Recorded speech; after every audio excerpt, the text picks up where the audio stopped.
Hola, me llamo Alejandra y soy la ganadora uruguaya del concurso ¿Por qué te gustaría conocer a tus vecinos de las Falklands?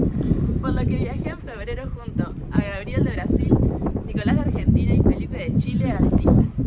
Primero lo primero, en las islas se habla inglés y la capital es Stanley. Se aprende español obligatoriamente en la escuela, pero para cuando son adultos generalmente ya está bastante olvidado por el desuso. Eso no quita que sea un crisol cultural, donde hay iglesias metodistas, católicas, mormonas, de todo tipo. Y se acepta y respeta mucho la diversidad, lo que es fomentado por tener población de tantas nacionalidades. La gente es muy abierta y se interesa por conocer sobre otras culturas. Son amables, simpáticos y tienen gran sentido del humor. Para ellos la vida familiar es primordial.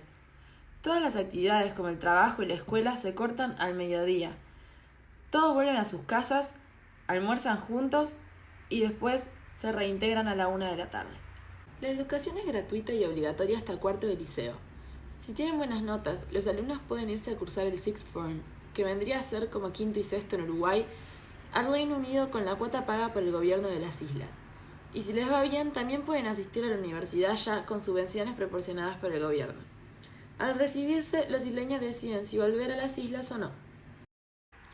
Este sistema educativo hace que no se vean prácticamente jóvenes entre 17 y 24 años en Stanley, lo que llama la atención y en especial a nosotros porque será justo nuestra franja etaria. Otra cosa que sucede en las islas es que no hay desempleo. Todo el mundo tiene trabajo y en verano tienen varios por la gran actividad turística. En el verano se nota en el día a día, porque llegan cruceros a veces de hasta 4.000 personas, que conmocionan la ciudad, porque normalmente hay alrededor de unas 2.000. Por esto los residentes aprovechan y consiguen trabajos sofrales en la temporada alta. Por ejemplo, cuando fuimos a Volunteers Point, nuestro conductor, Ken, nos contaba que él trabaja en una planta de energía y en esos días alguien lo cubría.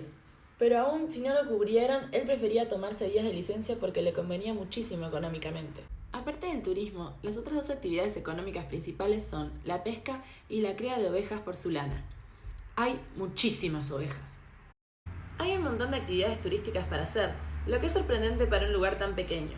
Kayak, caminatas por cerros, paseos en barco, vuelos en aeroplano, visitas a islas cercanas, recorridas en cuatriciclo, playas y bahías paradisíacas, el único puente colgante para ovejas del mundo, un faro, un museo histórico muy completo, piscina climatizada, este tótem señalando lugares donde no pude encontrar Uruguay, paisajes increíbles y, por supuesto, avistamiento de pingüinos. No se pueden tocar, pero tampoco los quisieras tocar porque están llenos de pulgas. Sin embargo, uno se puede acercar bastante. Oficialmente son 6 metros, pero el criterio general es que si comienzan a alejarse estás demasiado cerca porque los estás incomodando. En las islas hay 5 especies de pingüinos y todos tienen personalidades distintas. Nosotros solo vimos 4 porque los macaroni o pingüino penacho anaranjado son muy pocos y están en lugares muy remotos. Los pingüinos rey son los segundos más grandes del mundo. Son súper sociables, posan para las fotos y suenan así.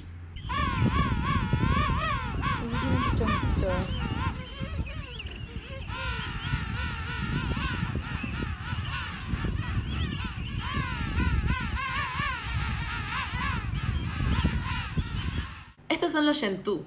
Son bastante sociables, en especial este amiguito. Los magallánicos son extremadamente tímidos y hacen nidos enterrados en la arena. Los rockhoppers o pingüinos penacho amarillo son los más pequeños y los más gorditos. Viven en los acantilados rocosos bien contra el agua. Por último les comento que en las islas no hay árboles nativos. Solo se pueden ver unos pocos introducidos que sobrevivieron las condiciones hostiles como el viento fuerte. Pero hay una gran variedad de pastos, algunos como estos que miden 2 metros y son muy difíciles de atravesar, y también arbustitos duros como piedras, donde crecen bayas como las diddledee, con las que se hace una mermelada tradicional que es dulce y amarga.